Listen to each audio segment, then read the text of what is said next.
everyone. I hope you guys are having a wonderful holiday season and are closing 2025 out right. And if you already have your 2026 planner lineup, please let me know in the description or in the comments below.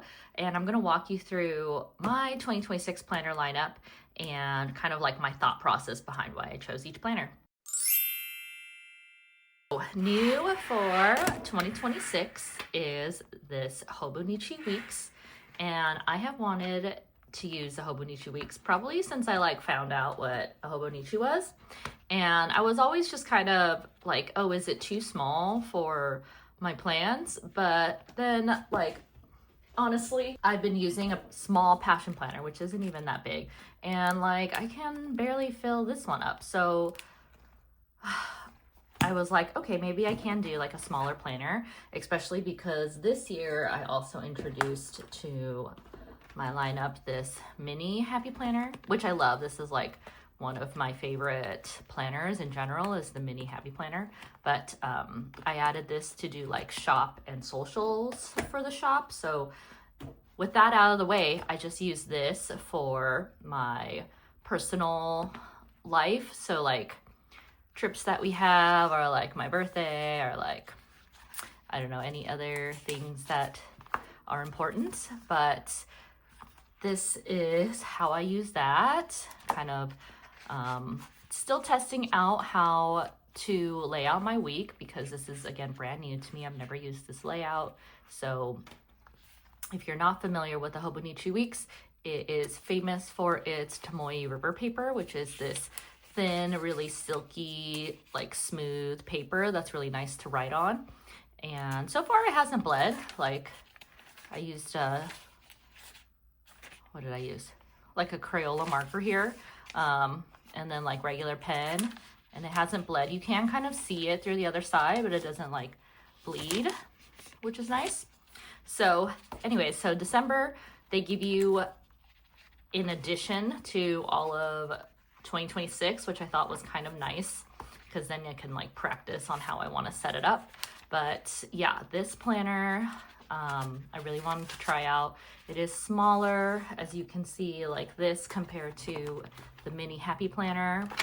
If you're curious about how I set this up, I do have a setup video, and I'll walk through what I did with the cover and insides, and how I set up the back pages. But just a really quick run through if you haven't seen it. So the Hobonichi is laid out where you have a year in review, and right here I just put birthdays.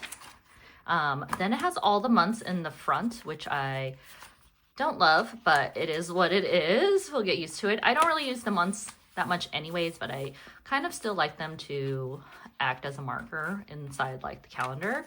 And then you have all of the weeks, and it's set up where you have the weeks on the left side and then blank on the right, so lots of pages for notes. And in the back you have a lot of note paper, and they also have a weeks mega, which just has more note paper to my knowledge, but that is that. And then they also have some prompts in the back, which is nice to help you fill it out. But that is it for this planner. It's very simple, but I'm excited to use it, and stay tuned. I'll have flip throughs and how I use it. Next in my lineup is this mini happy planner, not small, mini happy planner. And this is, honestly, I've been using planners for, I don't know, a few years now, 7, 8. And happy planner in this size is still my favorite. I'll show you a different size in a little bit when we get to my next planner, but I just love this size. It's just, honestly, it's perfect for me. It's very similar to the Passion Planner, but slightly smaller. I love the disc system, so this is what I use for my shop. So I really wanted just, honestly, this section, so I can map out the year and what launches we have. But that is how I am using this planner. And this week I've kind of fallen off, but it's really just so I can like track like what I need to do, what social media posts I need to do, what listings do I need to do. So it's not like super filled out. It's kind of an ugly planner, I guess, in some ways, because it's very functional. So I'll write things down, cross them out, but it's really also like a brain dump area. But this will go through June. Yeah, June. It's an academic planner. So we'll see how it goes and if I decide to continue. I think I'll at least continue through the end of 2026 because I don't like having unfinished planners. But right now I'm using this and still finishing up the passion planner. And honestly, 3 planners is too much for me. But yeah, anyways. And again, the reason why I love this is because of the size and because of how customizable it is. You know, if I have notes, I can easily add something in here and, you know, keep track of whatever I need to keep track of. Like, I can make it cute and customizable by adding in like acetate or other photos or, you know, whatever else. I think I have another, yeah, here's another example of like some vellum. So it's very customizable, which is why I like this planner a lot. So if you are curious about the planning world and don't know if you have like enough stuff to write, or you want something a little bit more functional that's not huge, you can carry it around with you, I recommend this mini happy planner. Next in the planner lineup, I will be using one of these for my memory planner. And this is the classic sized happy planner. I love this size for memory planning. They advertise their memory planning as the large, which I just think is like too big. And honestly, like when you hold it up, it's kind of floppy. It's the best way I can describe it, but like, I don't know, it doesn't have as much structure, I feel like, when it's that big. But either way, I also like don't have as many photos, so I'm very happy with the classic size. And this, for the same reasons I really like the mini happy planner, is that it is very customizable.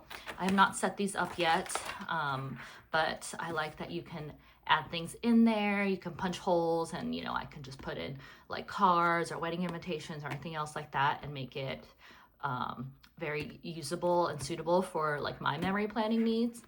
I will link a flip through of one of my older memory planners so you have an idea of what I'm talking about. But this is what I use for memory planning again, and I like this cover better, so I might just put it on here, and it makes sense. They both make sense. The best of times, and then let's have fun.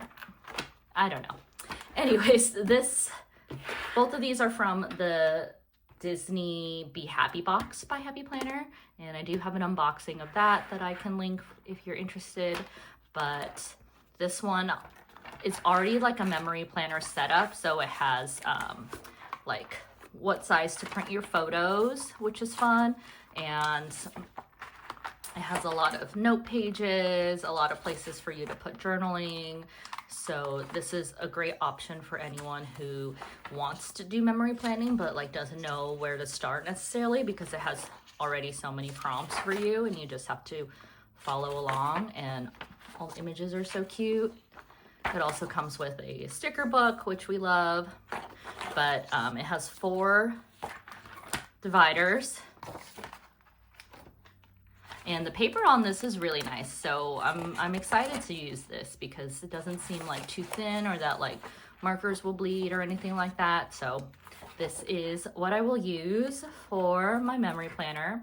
And again, I'll link a video, but the way I started memory planning is very different from how I do it now. So before I did it like week by week, kind of like you have a memory planner, you have a planner like this, and then each week you fill out like the photos from that week. Like, I don't have an example, but here's a blank one.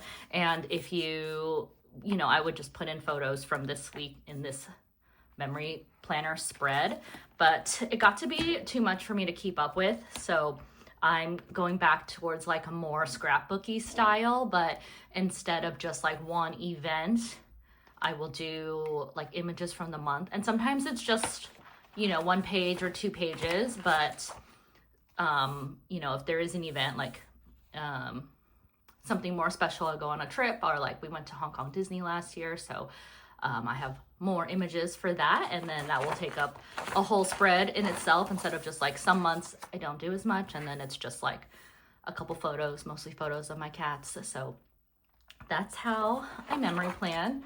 And let's see, what's the last?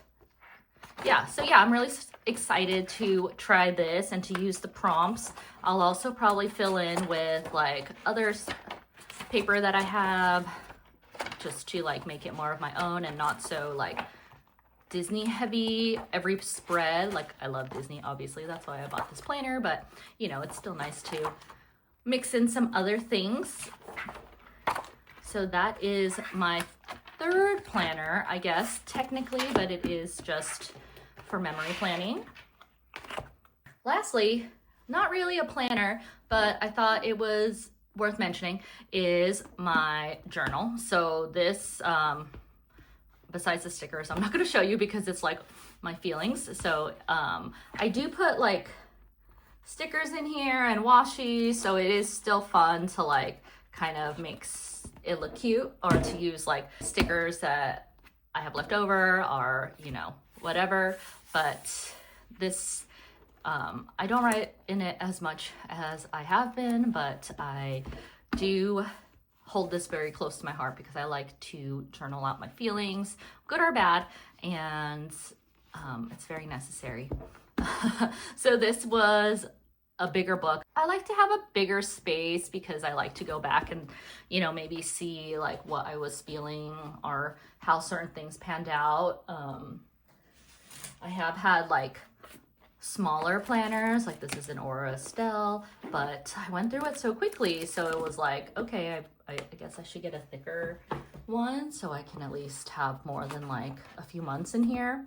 But this is just a cheapie from Amazon. It has like a faux leather cover, and this is Jupiter, my cat, from our sticker shop, and that's that. But I am also excited to share that I got one for when this is done, and that is this Hobonichi. And I wanted this from, I saw their release, but 1, the shipping from Japan was like so expensive, so I axed that. And then 2, on Amazon, it just like sold out really quickly. So it's kind of like been sitting in my cart, but I did find it at Mount Forest, which is a stationery shop in Pasadena. And they had it, and I was really excited, and it wasn't like overly priced or anything like that. So this I will use after this one is done. And even though it's thinner, it has like smaller lines, like it has a grid. So whereas this has like very wide lines, so I do think I can hold a lot of pages in here. And also I'll put like, you know, I don't flip the page every new date. I used to, and then I was like, I'm going through too much paper. So now I'll just like, you know, if I only fill up a third of it one day, then I'll just keep going. So it's just like continuous. But yeah, so those are my 2 journals, which I will, I guess, count as part of my lineup. All right, so there you have it, my planner lineup for 2026. I'm excited to jump into my new planners. So I have my memory planner, which is a happy planner. And then I have a mini happy planner as my shop, like small business planner. And I have a Hobonichi Weeks for my personal everyday life. And I have my journal. All right. I hope you all have a wonderful holiday season, Christmas, Hanukkah, Kwanzaa, whatever you might celebrate, solstice, Yule, and a very happy new year. Stay tuned for some planner flips in early January. Okay, thanks so much for watching. Bye.